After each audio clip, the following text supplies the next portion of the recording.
it guarantees that it will be delivered. When you go there, it's going to be there.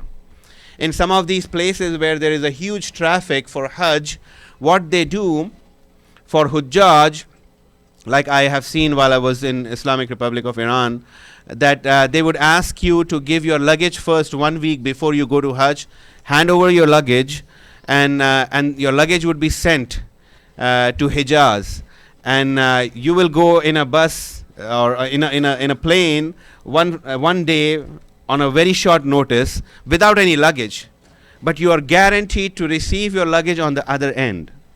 Okay, so likewise, even what we can carry with ourselves, we are all aware, is nothing that we can, but we have to send our provisions. If there are no supplies, that space station that is trying to survive, I think it's almost dying, if I still know it correctly, that they keep going off and loading things up, and the Russian space shuttle goes and loads up because the Americans, their space program has become slow and all those things. There has to be provisions on the other end, and this is one of the best means of acquiring and attaining those provisions that would be available at your disposal when you go into the other world. So be generous.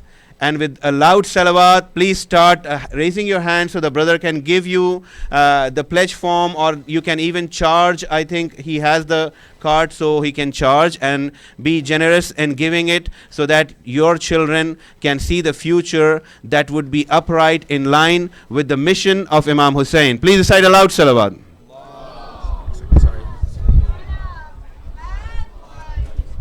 Assalamu brothers and sisters. I know we want to get the program started, and like the Maulana said, we didn't reach our goal, so I'm just taking 5 minutes more of your time. Thank you, Maulana Sahab, for that introduction. We didn't reach our goal last time. We only reached 50%. Our goal is 40,000. On Saturday, we reached 50% of that, and so we're trying to reach the next. To complete that, to get the 100%, inshallah. We have a brother going around with a credit card reader. If you just raise your hand. I know most of you guys are here on Saturday, so I do apologize if this is redundant, but for those that weren't here on Saturday and would like to give today, please do raise your hand. We have a sister as well, Sister Maryam, on the sister side. If anybody, just raise your hand and she'll come and find you, inshallah. Yeah. Yes, of course. Of course, if you would like to give, again, more than welcome to it. We also have pledge forms. If you want to fill those out, those are for one-time donations, or if you want to sign up for the monthly, or just to fill a pledge that, okay, I'm going to pay this much at a later date if you can't pay tonight. So please, your donations, they all go to this community, all go to the programs, the food, all the Thursday programs, Ramadan, SABA Academy, the burial services. You name it, mashallah, SABA is trying to fulfill every need the community has, and that all requires your donations. And if, for some of you who cannot donate, we ask that you please donate your time, because that is also very, very important. Mashallah, we have so many volunteers that help run this community, but it's never enough. It never is. We're always looking for more people to help, either in cleanup, in setup, and when the Muharram's over, taking these downs, and anything and everything. We always need help, washing dishes, serving food. We're always looking for more people to help out in that. So if you cannot donate, we ask that you donate your time, volunteer services. Inshallah, with that,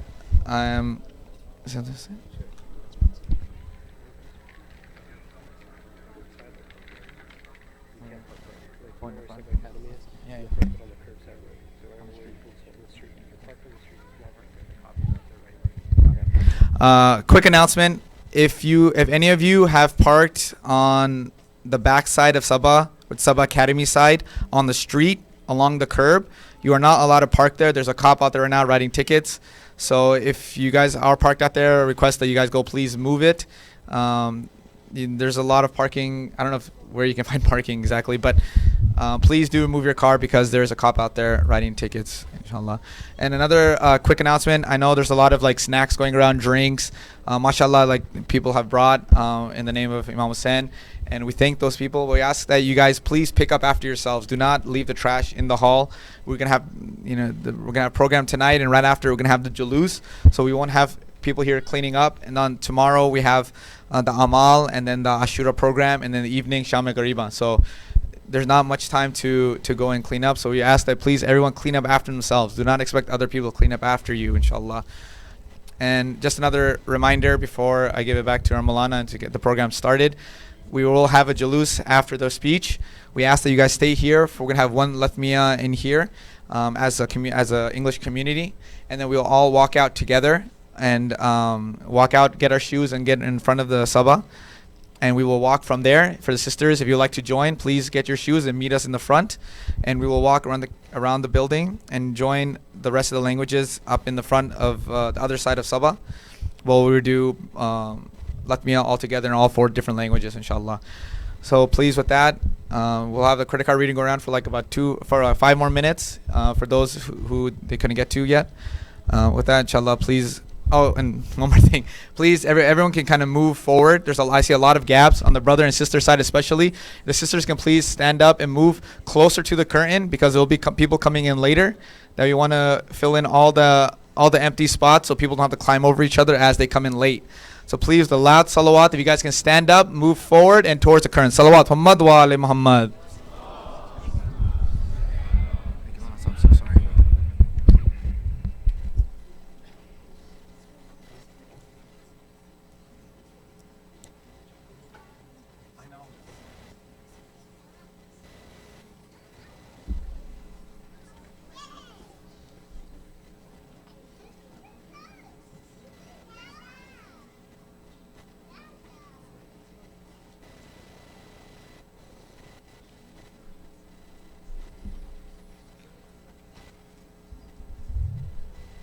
Salawat ala Muhammad wa ali Muhammad.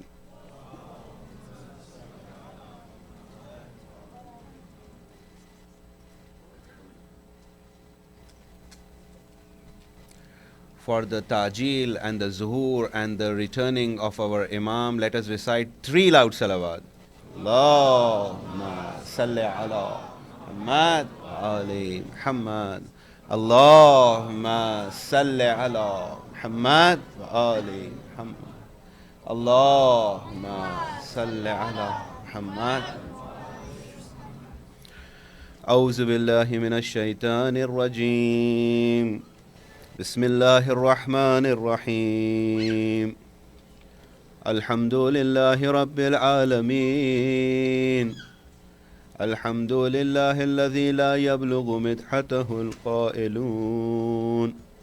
ولا يحصي نعماءه العادون ولا يعد حقه المجتهدون الذي لا يدركه بعد الحمم ولا يناله غوث الفتن الذي ليس لصفته حد محدود ولا نعت موجود ولا وقت معدود ولا عجل ممدود فترى القلائق بقدرته ونشر الرياح برحمته اللهم أفس صلة سلواتك وسلامة تسليماتك على أفضل التعينات المفاضة من العماء رباني وآخر التنزلات المضافة إلى نوع الإنسان كان الله ولم يكن معه شيء ثاني محصي لعوالم حضرات الخمس في وجوده وكل شيء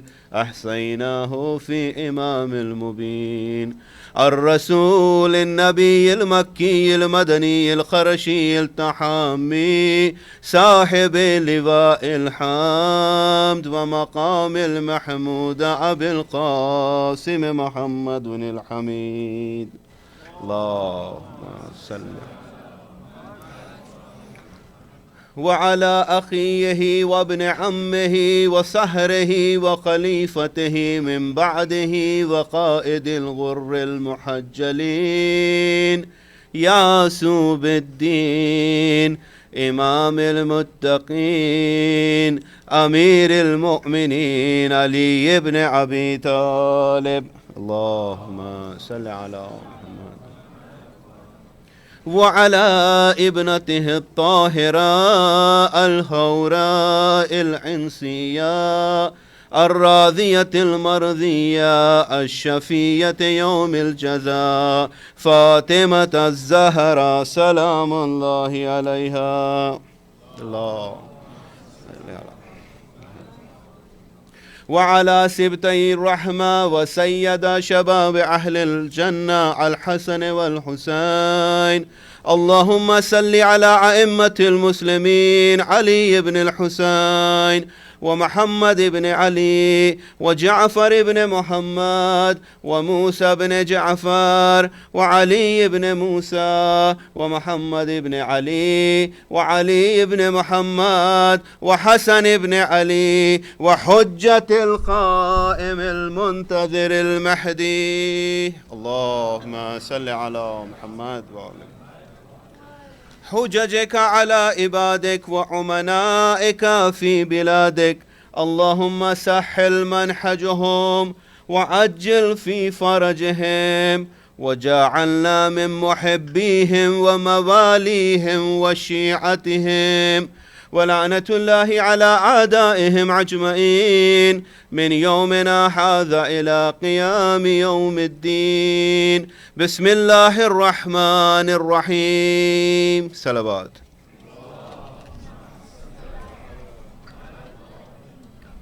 I begin in the name of Allah, the most beneficent and most merciful. We thank Allah subhanahu wa ta'ala for granting us this tawfiq. And this is the last majlis on the topic that we have been discussing, tracing the footsteps of the leader of martyrs. We were trying to reflect upon the life of the grandson of the Holy Prophet, Imam Hussein alayhi salam, so that we can take lessons from it, so that we can ensure that we become part of that tree whose roots are deeply rooted in Tawheed, in oneness of Allah subhanahu wa ta'ala. As the Holy Quran says, when the Holy Quran cites the example that kalimatun tayyaba is like shajaratun tayyaba, the good word is like a good tree, asluha sabitun wa far'uha fis sama, whose roots are steady and whose branches are in skies.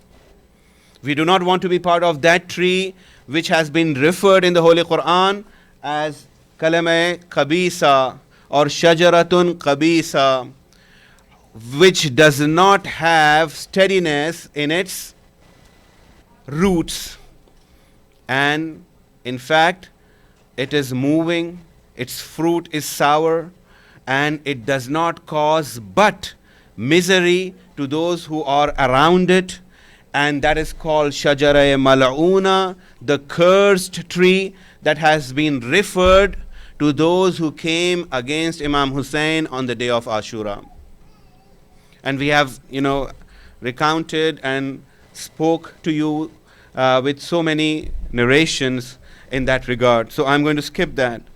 Now today I wanted to share what we all testify when we do the ziyarah of Imam Hussein alayhi salam, when we say ashhadu annaka khad aqamta as-salah wa atayta az-zakah wa amarta bil ma'ruf wa nahayta 'anil munkar wa jahadta fillah haqqa jihadi.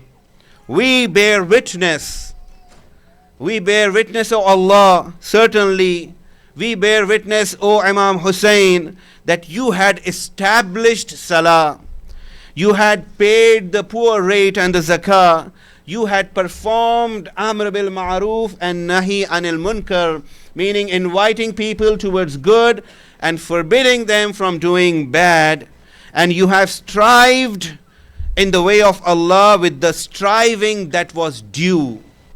We all testify. That means we know that Imam Hussein had established salah. So of course, if we are the followers of Imam Hussein, that salah's manifestation that Imam Hussein had established should be reflected in our lives. Who did Imam Hussein establish salah for? Who did Imam Hussein establish zakah for? Who did Imam Hussein establish amr bil ma'ruf and nahi anil munkar for? So we need to ensure, if we are truly followers of Imam Hussein, we establish those principles of faith. When you look at the time when Imam Hussein had to come forward with the uprising that he did, Salah was on the verge of collapse.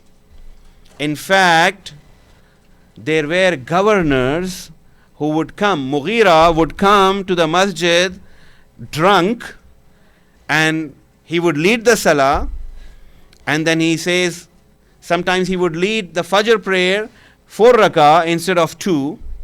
And sometimes after reading the Salah, he would say, do you want more? If you want, I can read more Salah. This was the state of Salah, when Imam Hussein had to rise up so that he could do the ahya, he could revive the way and the path and the sunnah of Rasulullah. Imam Hussein had to struggle for it. In the name of zakah, people were mercilessly killed. Just after the passing away of the Holy Prophet, Malik bin Nuwaira was killed by the hands of Khalid bin Walid, whom the Muslims praise even today, unfortunately. When he goes and demands zakah on the command of the first Khalifa, and when he does not give the zakah because he testified in Ghadir that Ali ibn Abi Talib is Mawla, and Ali ibn Abi Talib is the wali and the guardian of Allah and the inheritor of the prophetic sunnah that the Prophet of Allah had left. And when he declines, he deceives Malik bin Nuwaira and stays in the night along with his followers, and in the middle of the night he attacks Malik bin Nuwaira and his tribe, and he kills him. Not only he kills him, he performs acts, heinous acts. If you know the word rape in today's world, that had happened even then. And when he returned, getting the zakah, he got the zakah by killing innocent people. The justification was that he had what is called khata'i ijtihadi, a mistake in his juristic judgment. He made a mistake of his juristic judgment, and then the Khalifa says, I heard from the Prophet of Allah, if you make a mistake in the juristic judgment, Allah would give you only one reward. Had you not made the mistake, Allah would have given you 2 rewards. So it means that after doing all this, he was rewarded. This was the state of zakah. And Amr bil Maruf and Nahi Anil Munkar was completely out from the society. Nobody would dare invite other people towards good and forbid them from bad. Because during the time of the ruler of Sham, the father of Yazid, Lanatullah alayh, he came in Kufa and bluntly told, you know why I came to power? If you think I came to power to preserve Islam, you are wrong. I don't care whether you pray or you fast, I don't really care. All I care is if anybody becomes a threat to my regime, to the power that I exercise, I'm going to wipe him out. And whoever would come forward with Amr bil Maruf and Nahi Anil Munkar, he would be killed. They would not even question him. This is the state of Amr bil Ma'ruf and Nahi Anil Munkar. Salawat ala Muhammad wa ala Muhammad.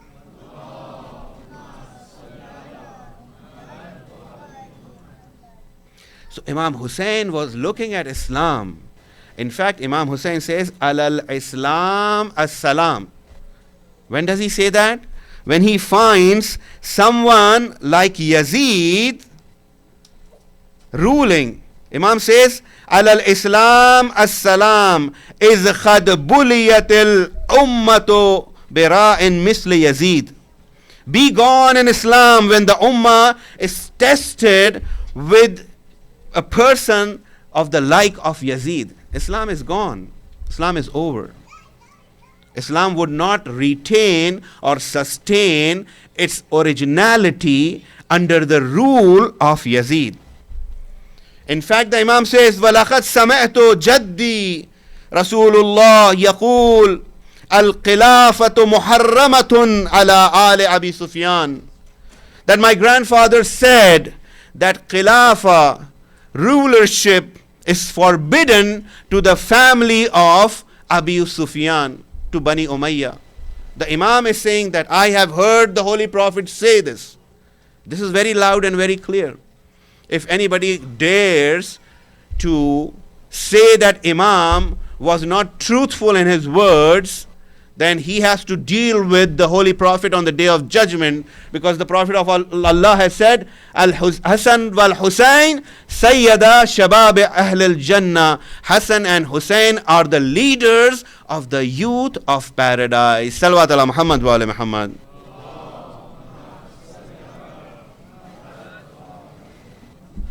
So there was this industry,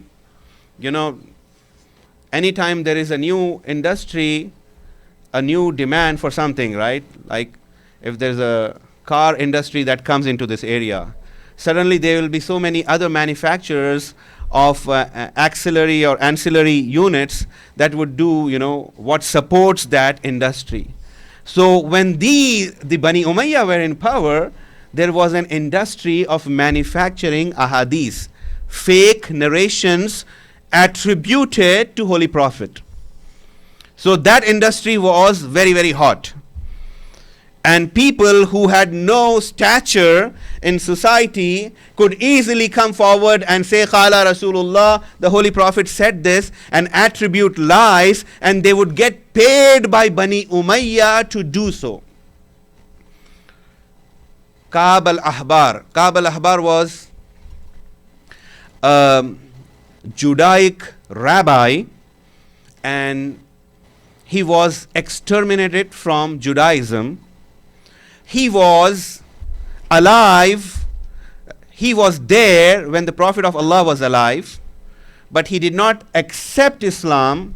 He accepted Islam during the time of second Khalifa. And now that when he entered Islam, while he was in Judaism enjoying to be one of the esteemed scholars, he comes to Islam and he has no value and no worth because he has no knowledge of Islam. So what did he do? He started faking ahadith. He started manufacturing ahadith. Those narrations are called Israeliyat. And in those narrations, he would always say, I have read in the book of Moses. Nobody can verify, nobody can testify whether he is right or wrong, because he is the only one who has read that. He would say, I read in the book of Moses and I saw this and I saw that, and he would fake ahadith. And while he was doing so, even the second Khalifa became angry and kicked him out. He went to Syria, and in Syria he found the market to be very, very lucrative.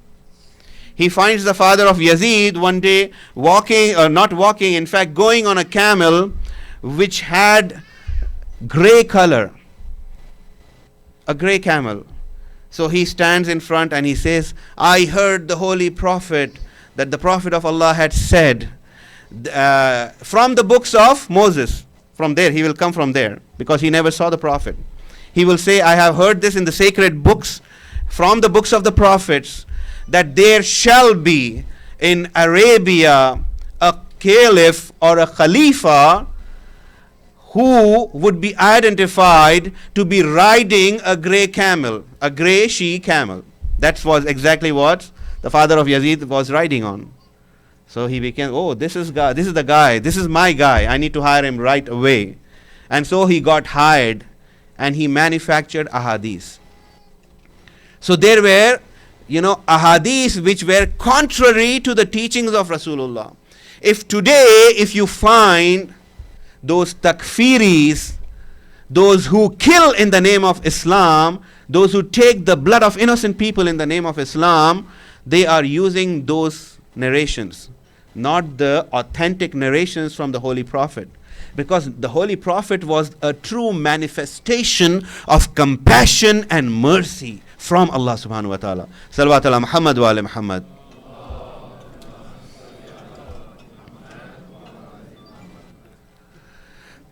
So the point that I'm trying to make, my dear brothers and sisters, is that Imam Hussein was confronted with all these challenges, and Imam Hussein rose to bring back all those values to life once again.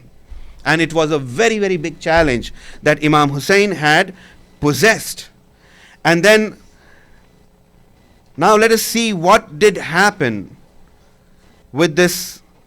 What is the connection between the martyrdom of Imam Hussein and the revival of Islam in establishing its principles, which is usul, and also its branches, which is furu?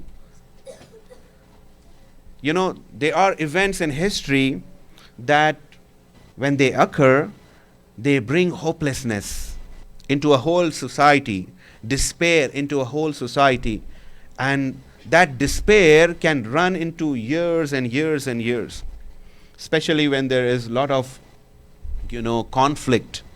You find that those who lose in the conflict, and if they are oppressed, for them to rise up again, it takes a long, long time. And they go into despair, into hopelessness. They wander around in the world, not having a home or not finding a home. And they are persecuted. And they are persecuted by other societies. So when Imam Hussein came into Karbala with a band of how many people? On the Yazid's army side, the maximum amount that has been quoted is 30,000. But the minimum that has been quoted is 5,000. So even if you call a minimum of 5,000, Imam Hussein had less than 100 people on his side. So you need 5,000 to fight 100 people, even if you want to take the minimal amount. The society had been so corrupted, the same people, and all these people, most of them came from Kufa. And what is Kufa? Kufa was the capital of Imam Ali, one of the centers of the followers of Imam Ali. Unfortunately, Kufa was corrupted.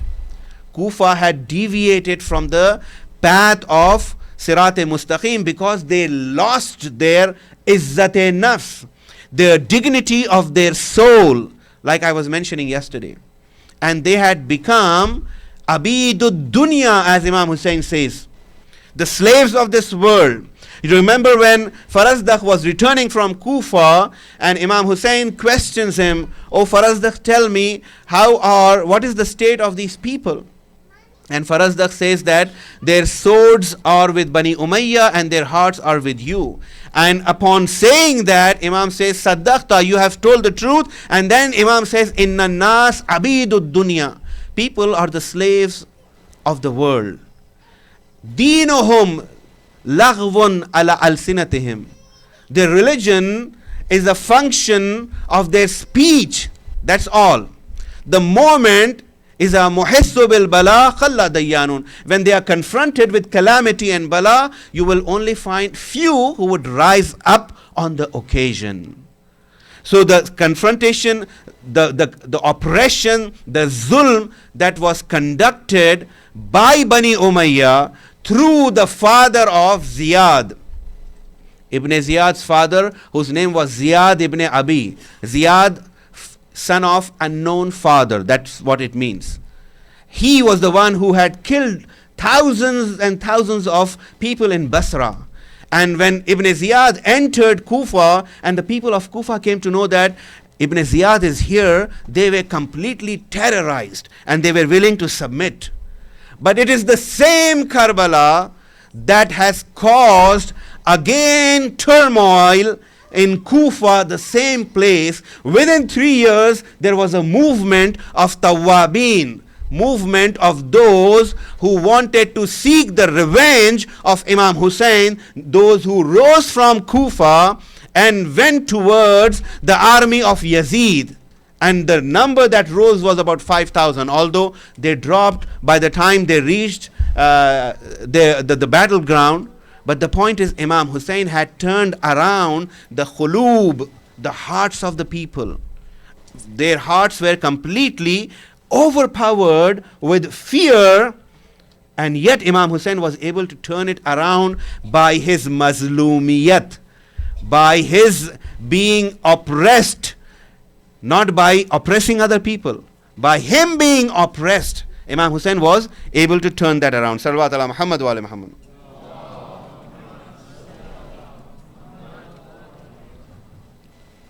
People would question, what an orphan in Arabia could offer the Holy Prophet. He was an orphan. What could he do? And you saw the miracle of the Holy Prophet, how he had turned around Arabia. How did he turn around those pagan Arabs who would worship idols and who would bury their children alive? The same people became so compassionate to their daughters. This was the movement of the Holy Prophet. And Imam Hussein is his grandson. What Imam Hussein did, what the Prophet of Allah had done. What did Prophet of Allah had done? Prophet of Allah had brought Iman, faith, Iman bil ghaib in Allah. The Prophet of Allah had brought faith to the community which believed in idols. The Prophet of Allah had brought moral identity to a society which is upright moral identity that could be validated by our fitra, by our innate nature. No more Arabs were, subscribing to the morality that was based on zulm, that was based on oppression, and that was based on taking life of other people for no reason. The Prophet of Allah was able to establish this. The Prophet of Allah was able to free people from the slavery of idol worship. This is what the Prophet of Allah had done. And Imam Hussein had said, I am going to bring those things back. And that is what Imam Hussein did, because Bani Umayyah shattered the self-identity of Muslims, which was based in upright morality, which was based in steadfastness on the path and on the way of Rasulullah. And the way of Rasulullah had become hazy because of the manufacturing of all these false and distorted narrations that were put forward by Bani Umayyah. And therefore, we find Imam Hussein was able to revive that. The soul of Islam was taken away. That's why Farazdak says to Imam Hussein upon his return from Kufa that, O Imam, khulubuhum ma'ak wa suyufuhum alaik. O Imam, their swords, their hearts are with you, but their swords are with Bani Umayyah. So hearts without action, if our hearts are with Imam Hussein, but we are not willing to act, you go and look back into history. Who were those? Those were the people of Kufa who acted against Imam Hussein because they became slaves of Bani Umayyah later, because they did not respond to the call of Imam Hussein. So if all we do is care and we say our hearts are with Imam Hussein, but if we don't act, the outcome would be probably the same that the Kufans had. So my dear brothers and sisters, Imam Hussein bid farewell to that Islam that Bani Umayyah had been preaching. Today also, the Islam that is rising in taking life of innocent people is not the Islam of Khawarij. Don't be confused. It is not the Islam of the Kharijites. It is the Islam of Bani Umayyah. Because Kharijites were, instruments of use by Bani Umayyah. All those who were Khawarij eventually ended up into the ranks of the army of Bani Umayyah. Let me take Shimr ibn Ziljoshan. Shimr ibn Ziljoshan, who was the worst person on earth at that time, at one time he was the companion of Imam Ali. Shimr ibn Ziljoshan, who came in Karbala and who was more anxious to kill Imam Hussein even more than Umar ibn Saad. He was a companion of Imam Ali, and he even fought in the battle of Siffin alongside of Imam Ali. And later on he became one of the Khawarij. He became one of those who rebelled against Imam Ali with the, the conflict that Siffin had. And finally, what happens to Shimr ibn Ziljoshan? Shimr ibn Ziljoshan lands into the camp of Bani Umayyah. So this is the natural path for those who stay or who abandon the wali and the guardian who is the protector of the religion of Allah and who is the guide for humanity to take them towards Allah. They would eventually become the slaves of shaitan. Salawat ala Muhammad wa ala Muhammad.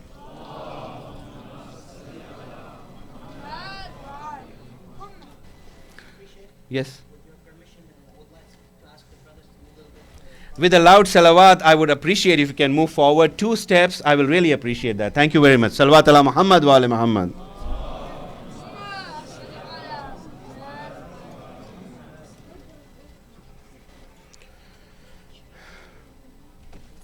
One more salawat, please. Allah. Why would this happen, my dear brothers and sisters? Why would a person go so low? Why would a person go to that extent?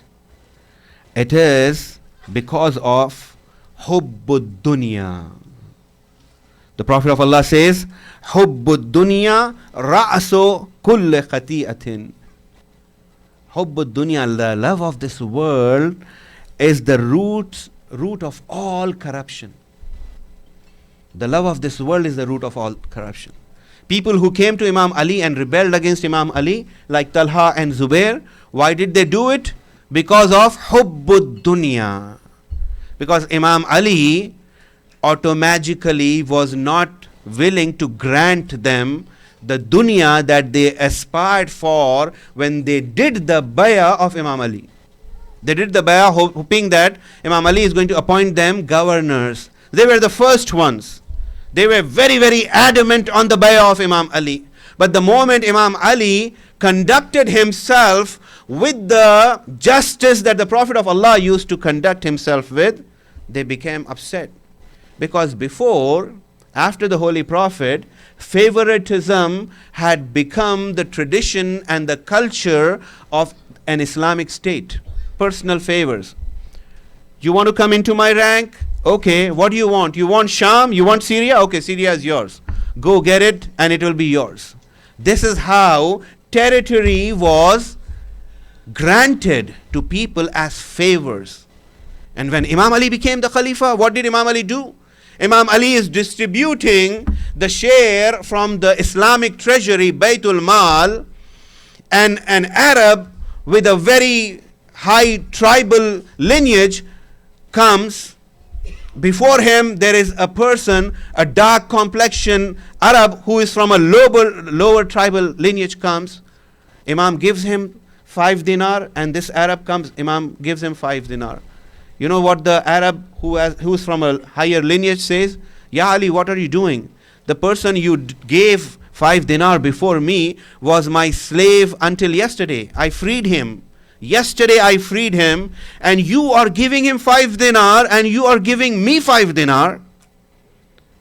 And the answer that Imam gives is beautiful, my dear brothers and sisters. The Imam says, I have looked into the book, all the books that have been brought by all the prophets, and the book that was brought by Rasulullah, and I did not find any fazila or any superiority or any advantage to be given on the basis of your lineage.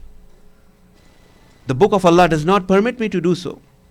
So Imam Ali was not willing to make personal favors to gain loyalty. Imam Ali always believed in the loyalty towards Allah. Al-hubbu fillah wal-bughzu fillah. Love for Allah and also hate for Allah. Imam Ali had no personal friends, no personal enemies. If Imam Ali had fought anybody, it was for Allah. And if Imam Ali had loved anybody, it was for Allah. Salawat ala Muhammad wa ala Muhammad.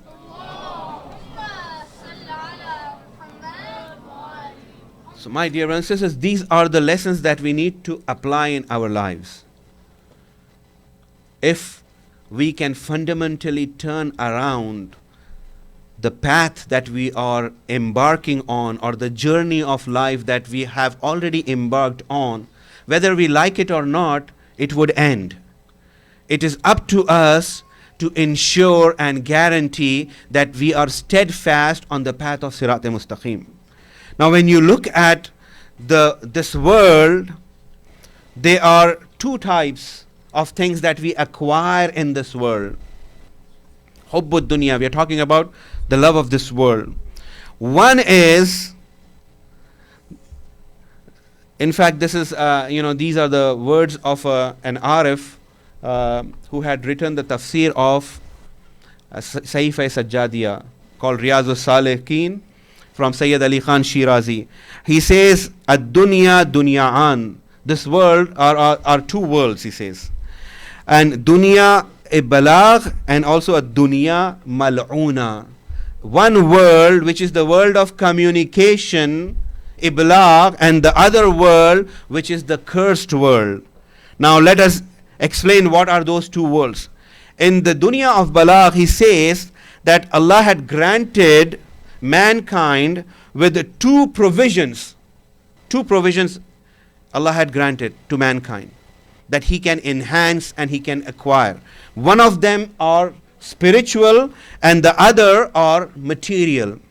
So a person can enrich himself spiritually and a person can enrich himself materially in the life of this world. When a person enriches himself materially, it is his wealth, it is his possessions, all those that Allah describes in this verse of Surah Al Imran, verse 14, where Allah says, زُيَّنَا لِلنَّاسِ حُبُّ الشَّهَوَاتِ مِنَ النِّسَاءِ وَالْبَنِينَ وَالْقَنَاطِيرِ الْمُقَنْطَرَةِ مِنْ ذَهَبِ وَالْفِضَّةِ.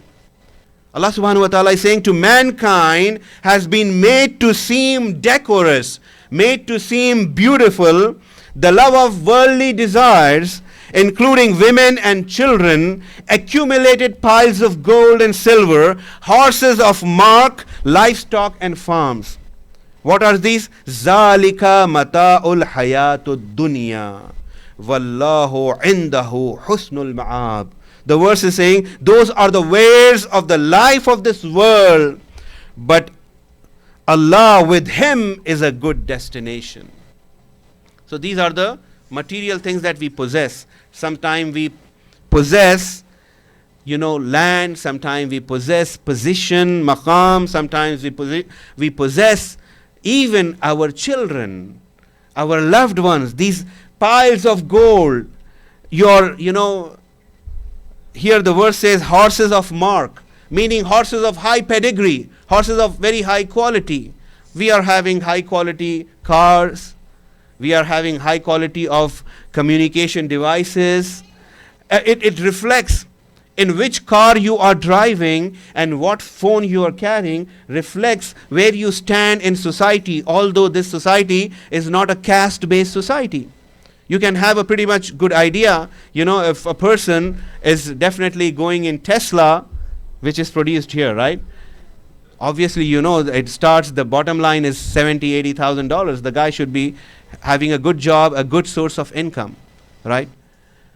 So Allah is saying in the Holy Quran that these are all means of beautifying this world. But what is good is in the destination with Allah subhanahu wa ta'ala.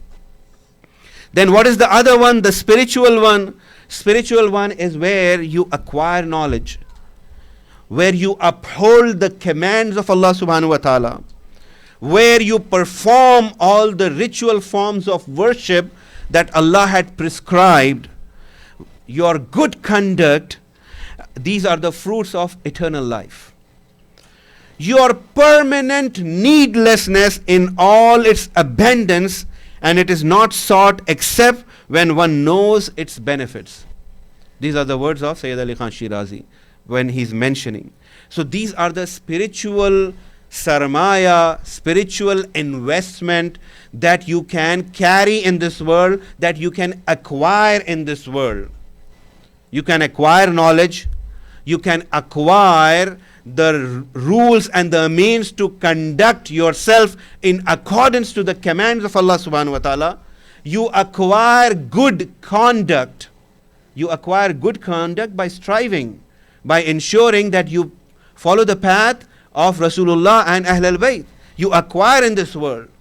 And if you do not do so, the other part that you acquire is not going to matter and it is not going to help. Salawat ala Muhammad wa ala Muhammad.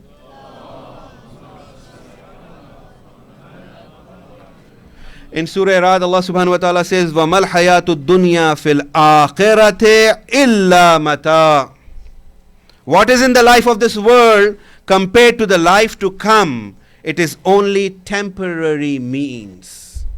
This is the life of this world, which only has temporary means. When you buy property, the land is in your name, but it is not part of you. It is not part of your essence, who you are. It can be transferred to anybody who's willing to pay the price. If I die, if I own any property, anybody else would be owning this. So as much as I would like to say that this belongs to me, this belongs to me, this belongs to me, it does not belong to me. And for that matter, even our loved ones do not belong to us. If they serve the cause of shaitan, they do not belong to us. And so, what belongs to us is our knowledge that we acquire, and is that amal, that action that we perform, and the akhlaq or the ethics and the morality with which we conduct ourselves with others. That is what belongs to us. It becomes part of us. We were jahil, we were uneducated, and we acquired knowledge. Now the point is, what type of knowledge we would like to acquire. That was one thing I wanted to touch upon. Unfortunately, I was not able to do it in these nights, my dear brothers and sisters. We should always be on a giving end, my dear brothers and sisters, not on a receiving end. A lot of us have migrated, or if you have not migrated, your parents have migrated to give you better life, to give you better opportunity. We have not come here to do menial jobs in this country. We have come here to excel and to be amongst those who can make a difference. We are here to share the moral inheritance that we have acquired with absolute morality that Islam teaches. We are not here only as consumers, keep consuming, just like animals do. No, we have a purpose. Allah did not just place us just like that. There is a purpose. There are so many people, very pious people, who had told me that, brother, why do you think Allah had put you there in that country? Why do you think there are millions of Muslims all over the world? Why is it that you are there? Do you think you have a purpose? Do you consider yourself to be somebody who could make a difference, who could manifest those beautiful akhlaq and ethics that were taught by the Holy Prophet and Ahlul Bayt and transform society towards good? Can you do something like that? Or you are just a consumer? All you can think of is being this loop of, what is that called? FILO? Or FIFO, something like that. Fear of missing out, right? FOMO. Fear of missing out. So you have, Note 6, you need to get Note 7. By the way, I'm also waiting for it, but now I think it's not going to come. So we are in that loop all the time. We are not looking beyond that. Life is much, much worthy beyond that. We are not even exploring the possibilities that Allah has given, the potential that Allah has given. We have become mere instruments of this capitalistic engine, which is so huge that can never fall. We can all fall. When we wear out, we fall, but it doesn't fall. It will never break down. And we become parts of that engine, and we if that is how we end up our lives, we have not truly benefited from the blessing of life that Allah has given. Because when you are seeking Allah, when you are seeking Tawheed, one of the foremost and the most important reason to thank Allah subhanahu wa ta'ala is to thank for the gift of life that Allah had given you. Allah had not made you and I stone or a tree. Allah had made us human beings. That's a great honor. Salawat ala Muhammad wa ala Muhammad. With a loud salawat, can you come forward again, my dear brothers and sisters? I will really appreciate if you can move forward a little bit. Sisters, also on the sisters' side, so that we can move quickly into Masaib, inshallah. Salawat ala Muhammad wa ala Muhammad.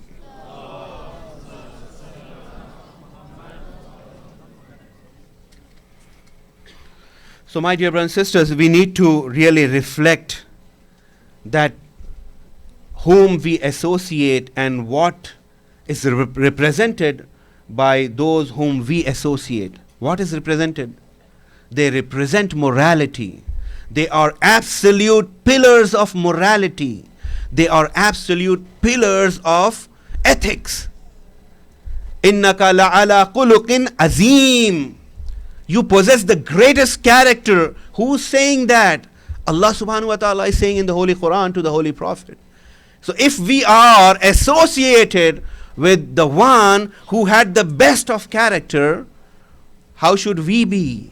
If you recall in my past ahadith I was mentioning, if we are leaves of a tree whose roots is the Holy Prophet, whose trunk is Imam Ali, whose branches are all other Imams, and whose fruit is the knowledge of the Imams that was given to us, and we become the leaves, what sort of leaves we should be? What kind of leaves we should be? We should have some sinkhiyah, some homogeneity with what we belong to. Otherwise, what is the purpose? You think Allah subhanahu wa ta'ala had nothing else to do that He would send the best amongst His creation, Rasulullah and Ahlul Bayt, to mankind so that they can be guided and they can return towards Allah. And if we have failed on that purpose, and if we have everything else, what is the point? There's no point, my dear brothers and sisters. If we become, in fact, one of the great scholars who was the student of Allama Tabatabai, Allama Tehrani, he mentions, how being a mu'min is so important. He says, being a mu'min, having my tawheed, having my Islam, especially for our children. If I could make my child a mu'min, is that better? Or he becomes a kafir. He draws this parable, he draws this example. He says, is it better to have a cheap glass bowl or a cup and drink pure water in it? Is this better? Or to have a golden bowl and we vomit blood into it? What would you prefer? We would rather prefer a cheap glass with pure water that we have the ability to drink. So if we are having Iman, and if we do not have this world, it is all right. But if we have this whole world, but no Iman, it is like having a bowl which is made from gold and silver. However, we are not drinking pure water, we are throwing blood into it. We need to reflect, my dear brothers and sisters. And even in Karbala, we find that there were not too many who were willing to come. My dear brothers and sisters, we are getting very close to Ashura. It's only a matter of hours now that we are entering into Ashura. And you all are aware how our Imam had remembered us on the day of Ashura, how he called upon his Shias, his followers, on the day of Ashura. But let me remind you, my dear brothers and sisters, that we are in the night. When you came here, you had your dinner, you had your food, you had your snacks. But the children of Imam Hussein do not even had water this night. This is the night, my dear brothers and sisters, which is the hardest and the toughest night for Ahl al-Bayt, that Ahl al-Bayt had to undergo and Ahl al-Bayt had to confront. This is the night of Mazlumeen. This is the night of all those who had been oppressed. This is the night when the children of Imam Hussein were calling upon thirst by saying, Al-Atash, Al-Atash, Al-Atash. This was the cries that were being raised from the camps of Imam Hussein alayhi salam. My dear brothers and sisters, let us reflect upon the events that had occurred on the night of Ashura. On the night of Ashura, when Imam Hussein was along with his companions while he had been camped in Karbala, and Yazid's commander Umar ibn Saad calls upon and commands his commanders to lead and start a battlefield. Imam Hussein alayhi salam calls upon his brother Abbas and says, "O Abbas, go to the army of Yazid and see if you can seek, and if they would let us pray tonight, if they would let us be with our Lord tonight, لَعَلَّنَا نُصَلِّي لِرَبِّنَا اللَّيْلَةَ وَنَدْعُوهُ وَنَسْتَغْفِرُهُ." O Abbas, go and tell them that I would seek permission to pray tonight, because I would love to pray tonight and connect with my Lord and seek istighfar and forgiveness from our Lord. فَهُوَ يَعْلَمُ إِنِّي قَدْ أُحِبُّ الصَّلَاةِ. My Lord knows how much I love salat. For my Allah, tilawata kitabihi, that how much I love recitation of the Holy Quran. وَالدُّعَى وَالْإِسْتِغْفَارِ, how much do I love the istighfar and seeking forgiveness and making dua to Allah subhanahu wa ta'ala. Hazrat Abbas, the brother of Imam Hussein, approaches the army of Yazid, Umar Saad, and Umar Saad allows it. The details go as such that there were others who were not hesitating to attack the camps of Imam Hussein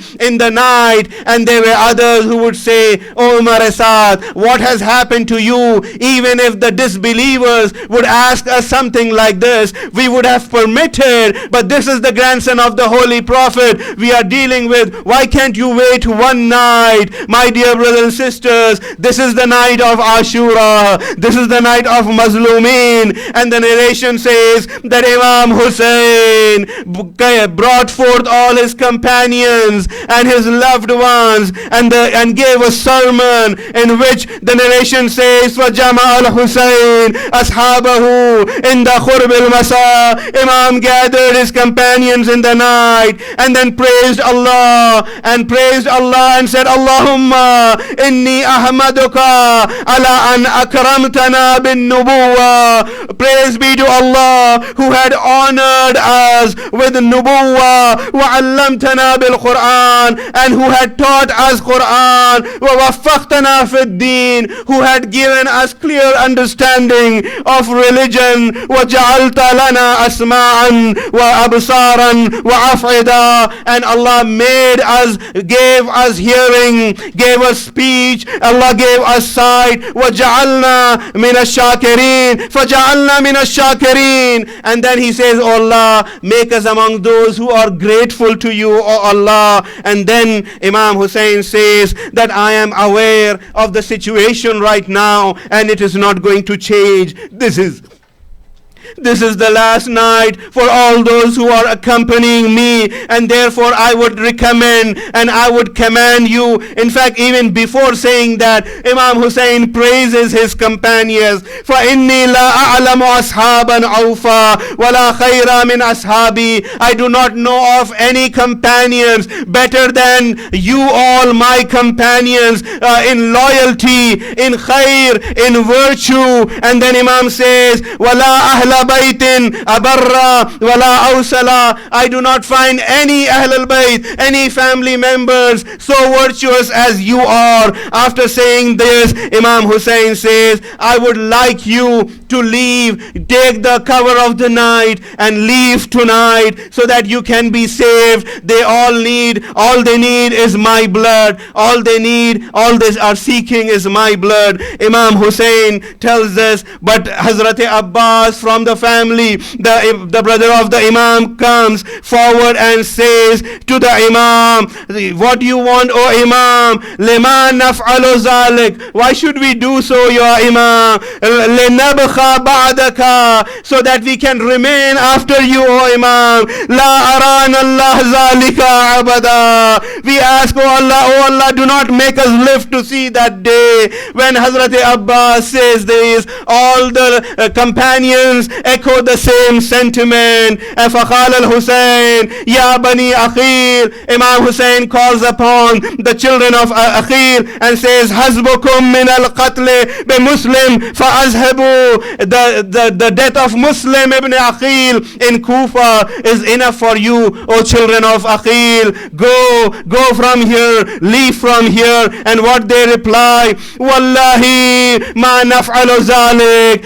We swear by Allah, we shall never do this. Walakin, instead, nafdika anfusana wa amwalana wa ahluna. We are going to sacrifice ourselves, our possessions, and our children. Ya Aba Abdullah, we are not going to abandon you. Then Muslim ibn al-Sajjah rises. My dear brothers and sisters, soften your hearts so you can cry, because this is the night of Ashura. This is the last night in which the children of Imam Hussein are in safety of Abbas, are in safety of Ali Akbar, are in safety of Hussein. Tomorrow is going to be different for them. And then Muslim ibn al-Sajjah, who was very, very old, who was a Kufan noble, he rises up. وَقَامَ إِلَيْهِ Muslim ibn al-Sajjah فَقَالَ. And then Muslim ibn al-Sajjah says, how can we leave you? What excuse would we bring forth near Allah? Ya Aba Abdullah, in regards to your rights that you have over us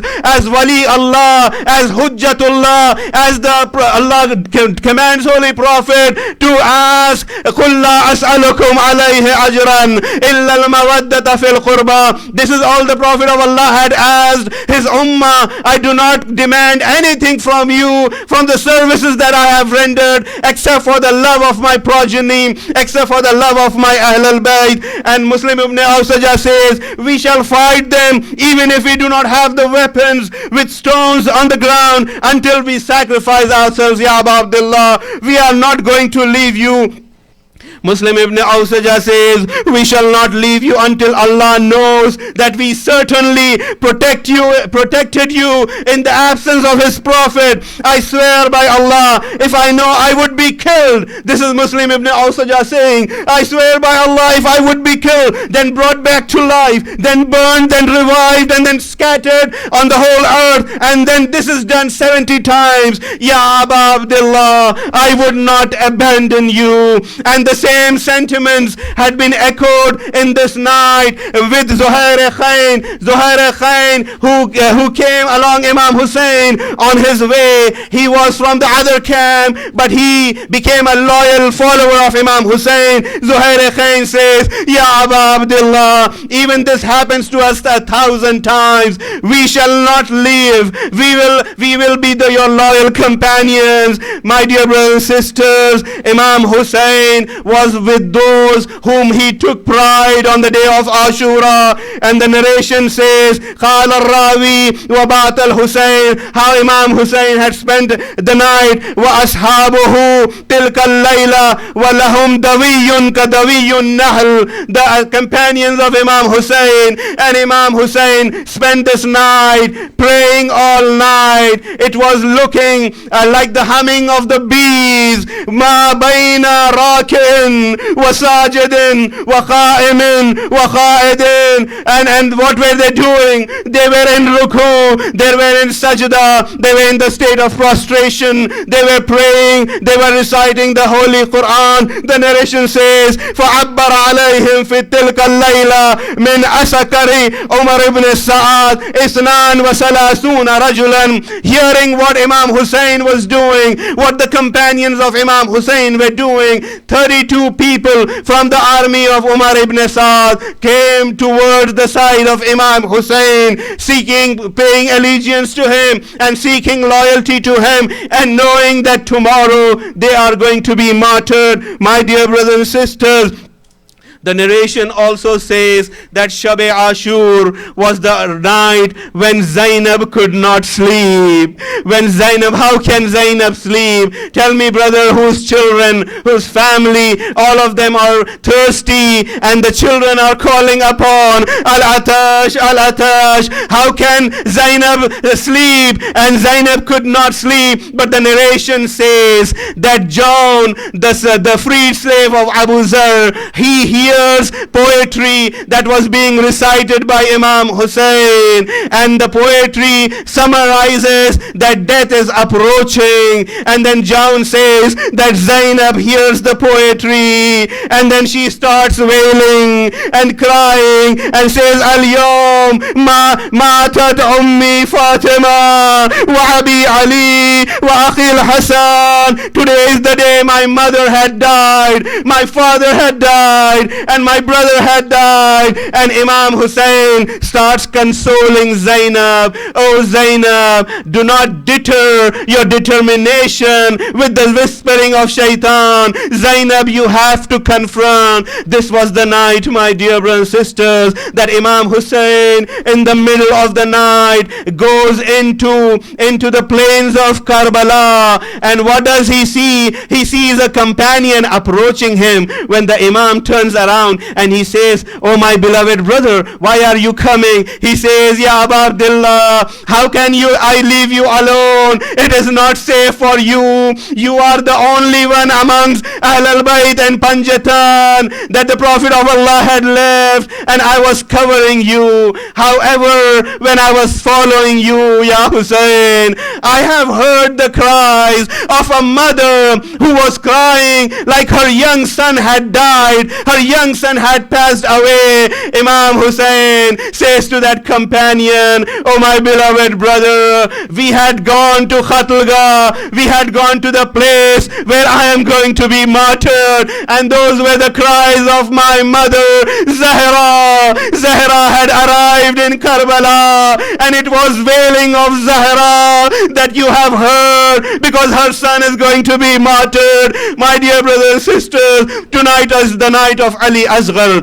We shall cry for Ali Asghar. This is the night of Ashura. Ali Asghar is very, very thirsty. The 6-month-old baby of Imam Hussein is very, very thirsty tonight. But when we look at the history, we find when Imam Hussein was leaving Medina, Ali Asghar was few days old, and the narration says that Imam Hussein had to leave one of his daughters, Fatima Sughra, in Medina along with his grandmother Salama, because Fatima Sughra was very, very sick. But Fatima Sughra, when she carries Ali Asghar, she tells her mother, oh mother, please allow me that I can keep this baby. How can I live when all of the Ahlul Bayt had left Medina? There should be a purpose for me to stay alive. And when the mother says that how can we do that, Fatima Sughra says, oh my beloved mother, if Ali Asghar is willing to come on his own,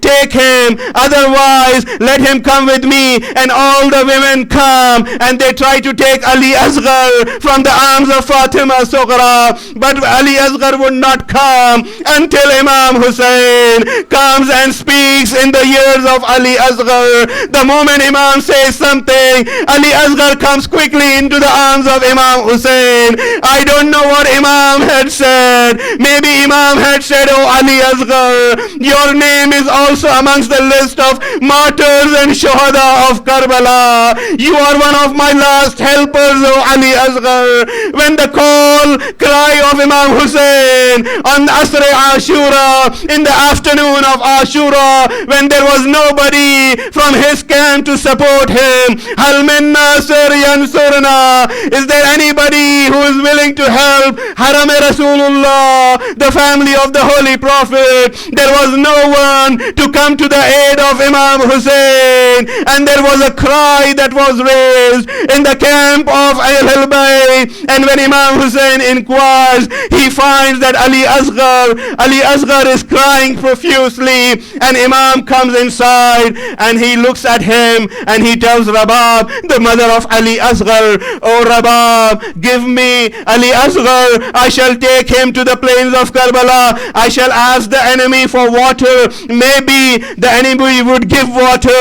Ali Asghar had no food because of the thirst. The milk of Rabab had also dried, and Ali Asghar had nothing to drink, and he was fainting and just waking up. And while Imam Hussein was willing to take Ali Asghar, the mother of Ali Asghar says, "Oh my Imam, this is the first time that my son is going into the battlefield. If you permit me, I shall change his clothes, I shall comb him." Rabab takes Ali Asghar, changes his clothes and combs Ali Asghar, and then while Imam is about to leave, like any other mother, Imam Rabab says, "Oh my Imam, my child is very, very fragile and young, and he's going for the first time into the battlefield. Be very careful about my child." Imam hides Ali Asghar into his abba, and when he approaches the battlefield, the enemy thinks that Imam is hiding Quran, and Imam is pleading on behalf of Quran.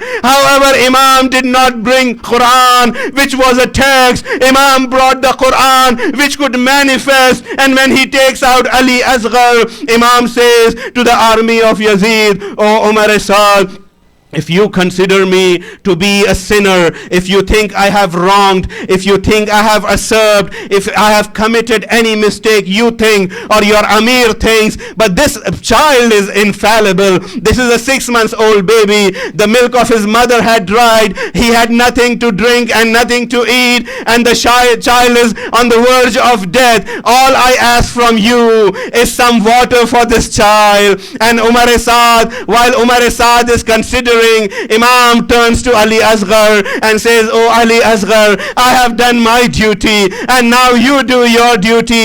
Ali Asghar opens his eyes, and then he opens his mouth and shows himself and the thirst, and the enemy could not bear, and the enemy starts crying. And Umar Saad realizes there could be a mutiny in the army of Yazid, and then calls upon Harmala, the worst person on earth, and says, "Karmala, ikhta kalam al-Hussein, shoot down the words of Hussein." Harmala, who was the fastest arrowsman, he raises his bow and puts his arrow, which has 3 heads, and points towards Ali Asghar and shoots at Ali Asghar.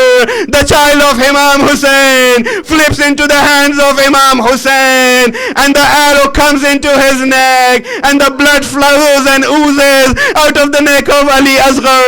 Imam holds the blood of Ali Asghar, and he tries to throw it in the sky, only to hear the sky saying, "Oh Imam, if you do so, I shall never reign." Imam tries to throw the blood of Ali Asghar on the ground, and the ground cries and say, "I shall never glow." Imam takes the blood of Ali Asghar and puts it on his face, on his beard, and say, "I shall see Rasulullah on the day of judgment with the blood of my 6-month-old baby." And what should Imam do upon his return? When he returns, how can he tell Rabab what has happened? When he takes out Ali Asghar, Rabab sees that Ali Asghar had already passed away. However, the method that was used is called Nahr, and Rabab says, "Oh dear child, oh my beloved Ali Asghar, Nahr is done, a way of slaughtering camels, where you put a sword in the throat of the camel, and that is how Ali Asghar was martyred." Rabab says, "Oh Ali Asghar, the children like you are Nahr in Karbala." Ya Aba Abdullah, Assalamu alaikum ya Rasul.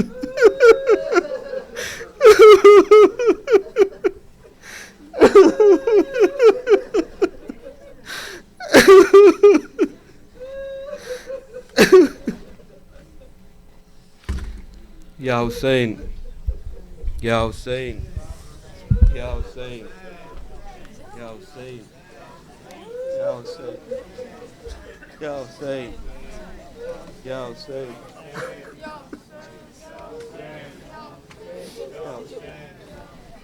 Ya Hussein.